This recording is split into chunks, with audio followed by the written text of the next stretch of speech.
Tem uma questão aqui no Brasil, Ricardo, que eu acho muito interessante, que é algo que a gente já tem no futebol europeu e não tem aqui, que é a questão do fair play financeiro. Né? Então, obviamente, como a gente sabe, na Europa, principalmente, quando você vai fazer o seu planejamento financeiro, você tem de informar para a sua federação, você tem critérios de governança, de transparência, de compliance, enfim, que você tem que seguir.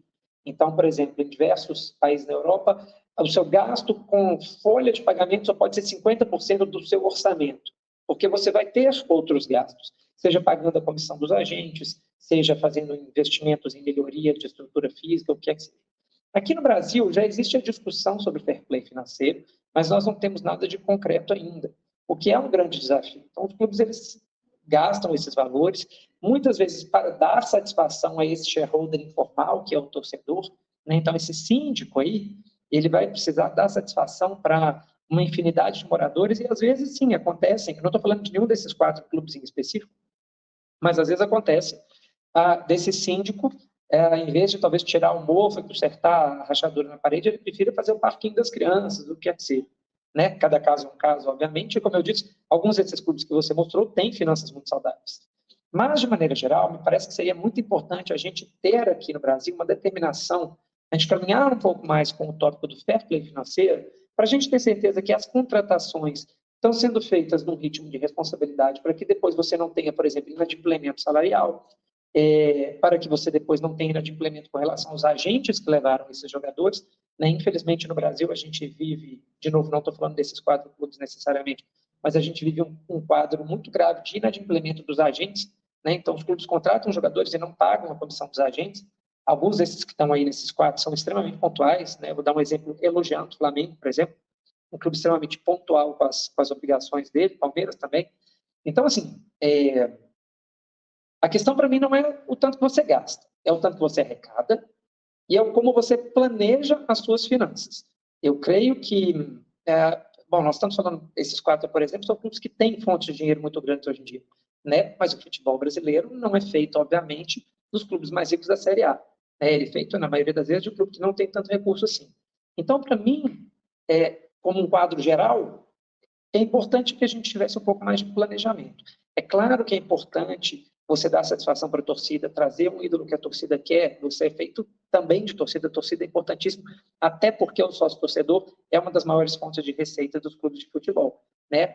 A cota de televisão ainda é a maior, seguida ali de perto pelos patrocinadores, transferências, mas o sócio-torcedor é muito importante. Então, seja porque o torcedor é um asset real, cultural, patrimonial, afetivo, seja porque, além de tudo, ele traz receita para o clube, ele precisa ser ouvido e integrado no processo de tomada de decisão, inclusive de contratações. Mas é muito importante que não haja contratações irresponsáveis.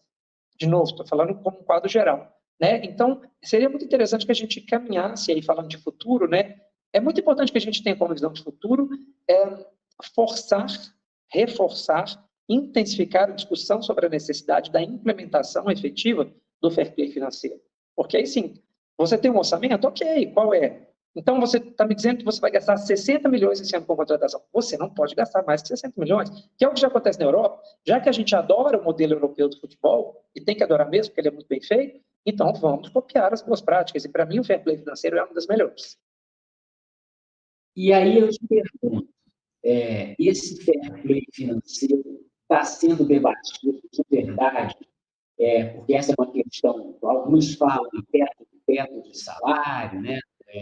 Não é bem a mesma coisa, né? Não é a mesma coisa, Teto de mas um teto de gastos, na verdade, que vai ser discutido. Quando que virá esse fair play financeiro? É logo? Vai demorar? Como é que está isso? Não é para o ano que vem, não, Ricardo. Eu, especificamente, né, como eu trabalho muito mais com atleta do que com clube, né, de algumas dessas discussões, realmente eu não participo, porque isso é uma questão muito dos clubes com a federação, com a CBF, com federações.